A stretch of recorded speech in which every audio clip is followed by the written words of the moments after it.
بسم اللہ الرحمن الرحیم۔ ریسپیکٹیبل ویورز، ہم جس سوسائٹی میں رہتے ہیں، جس معاشرہ میں رہتے ہیں، میں بھی اس کا فرد ہوں، آپ بھی اسی کے فرد ہیں۔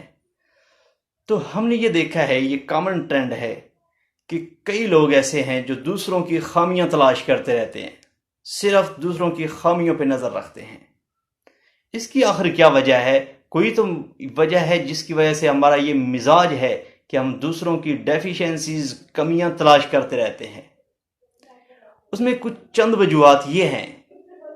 ایک وجہ، پہلی وجہ یہ ہے کہ اس بندے کے اندر خود خامیاں ہوتی ہیں اور اتنی زیادہ ہوتی ہیں کہ وہ ان کو کہیں چھپانے کی کوشش کرتا ہے، اور اس کوشش میں وہ ان پہ پردہ ڈالتے ہوئے دوسروں کی خامیاں تلاش کرنا شروع کر دیتا ہے، اور ہمیشہ خامیاں ہی بیان کرتا ہے۔ بے شک اس بندے میں زیادہ خوبیاں ہیں، لیکن وہ خامیاں ہی بیان کرے گا۔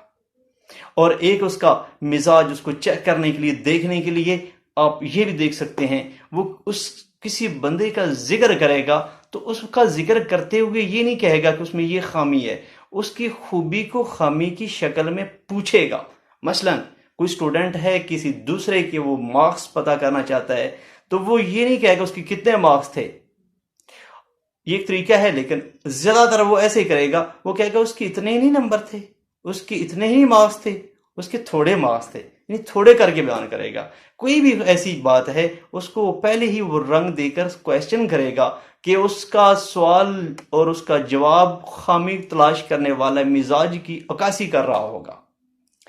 دوسری بات یہ ہے، وجہ یہ ہے، ہمارے گھر سے، جس گھر کا ایسا ہی ماحول ہوتا ہے، بڑے ایسے ہی ڈسکس کرتے ہیں، اس گھر کا فرد، اس کا چھوٹا، اس کا وہ چھوٹا جو کل کو بڑا ہوگا، اس کا مزاج بھی وہی ہوگا کہ وہ دوسروں کی خامیاں تلاش کرے گا۔ کیوں؟ اس کو ماحول ایسا ملا ہے۔ اور اس کی ریزن کیا ہو سکتی ہے؟ اس کے ساتھ اس کی ریزن، بڑی ریزن یہ ہے کہ وہ اگلے کی خوبی کو ہضم نہیں کر سکتا، ڈائجسٹ نہیں کر سکتا، اور ڈائجسٹ نہ کرنے کی وجہ سے اس کو وہ کنورژن کر کے اس کو خامی میں بدلتا ہے۔ اور اتنا چھوٹا ہاضمہ، اتنا کم ہضم کرنے کی، ڈائجسٹ کرنے کی صلاحیت کی وجہ سے وہ اس لحاظ سے دوسروں کو وہاں تک پہنچاتا ہے کہ دوسرے ڈیگریڈیشن کا شکار ہو جائیں۔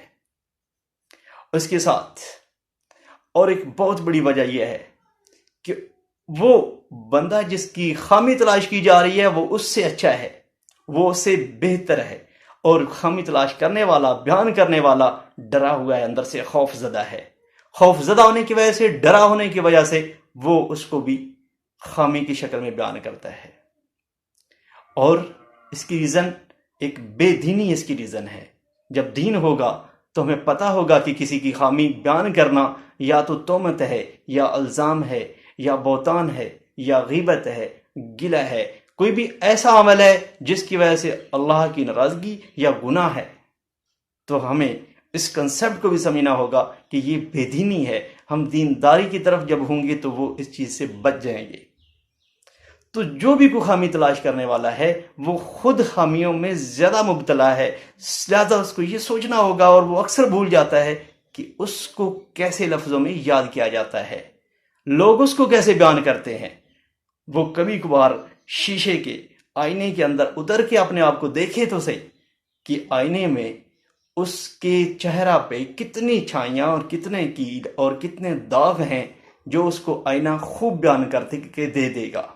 وہ اکثر نہیں سوچتا، یہ اس بات کو چھپا دیتا ہے، یا چھپانے کے لیے کرتا ہے، یا وہ سوچتا نہیں کہ مجھے کیسا لوگ کہتے ہیں، اور میں خود کیسا ہوں، جس کے بارے میں کیا جا رہا ہے، جس کی کمیاں تلاش کر رہا ہوں، وہ ہو سکتا ہے میرے سے بہتر ہو۔ تو یہ ان میں سے چند وجوہات تھی، جو ان وجوہات کی بیس پر بنیاد بنا کے ہمارے اندر جو ڈیفیشنسیز خود ہیں، اور ان وجوہات کی وجہ سے ہم دوسروں کی کمیاں تلاش کرتے ہیں، جو کہ اچھا عمل نہیں ہے۔ اس سے ہم اگر بچ جائیں تو ہم ایک اچھے انسان بن سکتے ہیں، اور ہماری گرو یقیناً زیادہ ہو جائے گی۔ ترقی اور گرو کرنے کے لیے پازیٹیو ہونا، اور دوسروں کو اکنالج کرنا، اور دوسروں کی کمیاں تلاش نہ کرنا ایک بہت بڑا فن ہے، ایک بہت بڑی صلاحیت ہے۔ اللہ ہمیں ایسا بنائے کہ ہم خود خوبیوں والے بنیں، اور اپنی کمیاں تلاش کرنے والے بنیں، اور دوسروں کی خوبیوں پہ نظر رکھنے والے بنیں۔ اللہ حافظ۔